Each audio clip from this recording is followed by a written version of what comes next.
Baseball's winter meetings are done. The local club is definitely not done. We'll see what else needs to get done between now and mid-February to see if, the guys who are in charge are in fact done or not. Good morning to you. Good Friday morning. I'm Dejan Kovacevic of DK Pittsburgh Sports. This is Daily Shot of Pirates. It comes your way bright and early every weekday. If you're into football and or hockey, I also offer daily shots of Steelers and Penguins in the same place that you found this. Ben Cherington and Derek Shelton are, of course, tethered in their fate. This, according to Shelton himself a few weeks ago, in acknowledging that he and his field manager will be, quote, accountable together, end quote, in their sixth year, this after 5 completely failed years, at all levels and in all facets, really. But they're getting a sixth. And unpopular as that decision by Bob Nutting has been, it's apparently not going to be something that'll be allowed to linger for more than another year. Or less? Think about this for a second. Think about how unpopular both Cherington and Shelton are. Think about the kind of reception they can reasonably expect to get at Pirates Fest next month. And then from there, try to picture what the public's reaction would be to anything other than a significantly strong start. Now, we're all free to define how, we would see, oh, this looks good, or this is promising, or, even 500 isn't acceptable, or who knows how anybody might feel about that. But my sense is that it wouldn't take much to light things up around here. Now, I don't mean on the inside. I'm talking about on the outside. Really seeing people get even angrier than they are now. I don't think it'll take much. And I think if they do round out the roster by, paying some guys and giving off at least something of a positive vibe to what it is that they're taking into the season, and then they don't start well, then the part where you added people and spent money backfires, because now it's just a you thing. It's not a they thing. And there will be nowhere else, to run and hide. There'll be no one else to blame. There'll be no other, whatever these goofy positions are, these random positions seemingly that Cherington cherry-picked for his various firings over the past few weeks.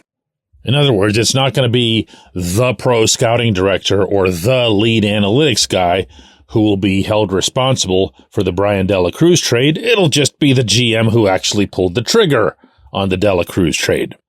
So, if you look ahead to the start of the 2025 season, and this sort of thing is always, fraught with uncertainty, to say the least. You have no idea if a team, you have some idea, I should say, if a team's going to be good or bad, or I think you can say with confidence if you look at the first week of the season, which is a strange one in that the Pirates will stay in Florida for a full week after spring training. It'll be 4 games in Miami, just like this past season, and then 3 games against the Rays. That, of course, will be in the Yankees' spring home since the Rays stadium fell to the ground. The 4 games against the Marlins, of course, went really well in 2024. I covered that series, and it was a clean sweep, and everybody got their hopes up, and blah, blah, blah, right? Okay, so the Marlins probably aren't going to be great. They're also probably not going to get swept in 4 again. That's just kind of a law of averages thing. The Pirates come home. They face the Yankees in their opening series. Gonna guess that's probably not going to go so well, but you never know. If Skeens pitches one of those games, you don't get swept. Something like that. Followed by 3 games against the Cardinals, who are going to be improved and also are going to be the Cardinals. Then comes 3 in Cincinnati. Those always just tend to be wacky games. You don't really know which way they're going to go. And the Reds did make some nice moves already this offseason. There are 3 with the Nationals after that, and the Nationals are beatable, meaning by anybody. But then, you ready? Here goes. 3 against Cleveland, and then a trip all the way out west to play both of the Los Angeles teams. I don't have to tell you how things go when the Pirates face the Dodgers in Dodger Stadium.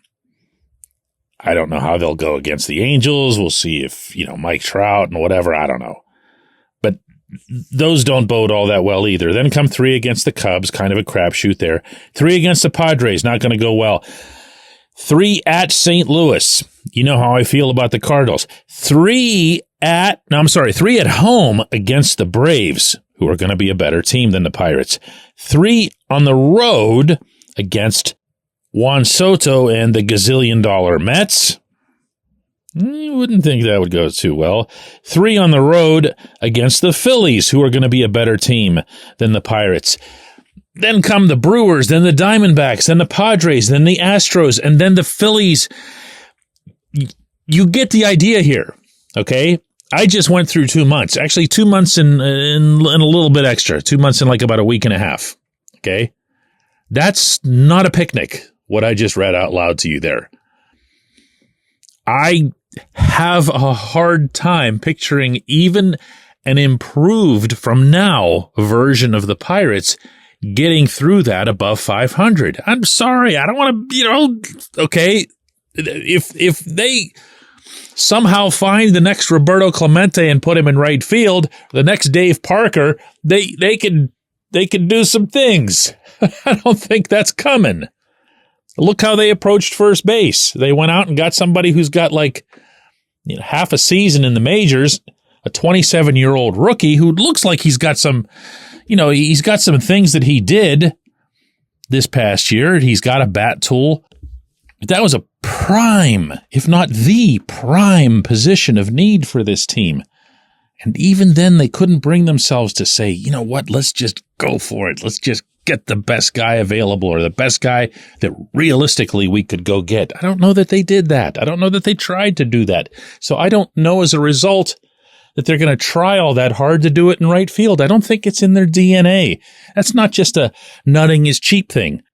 So how long, speaking of nutting, do you wait? How long into the season? How many losses?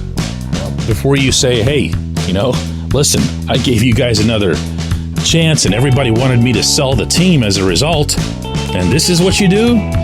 Tell you what, if nothing else, 2025 is going to be interesting. When we come back, J1Q.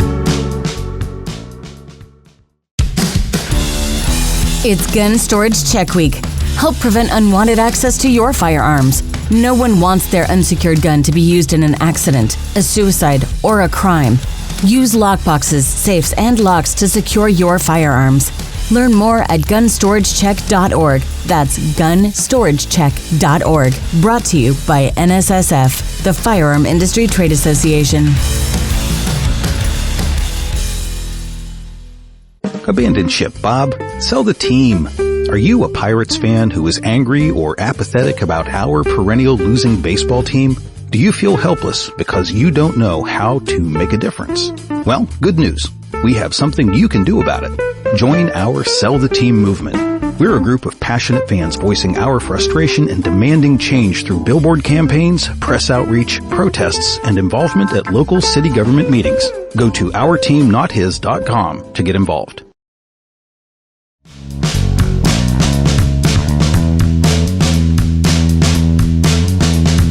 Today's J1Q comes from Mike Mitrovic, who notes, and I was aware of this, that Roansy Contreras was just released for the second time in 2024.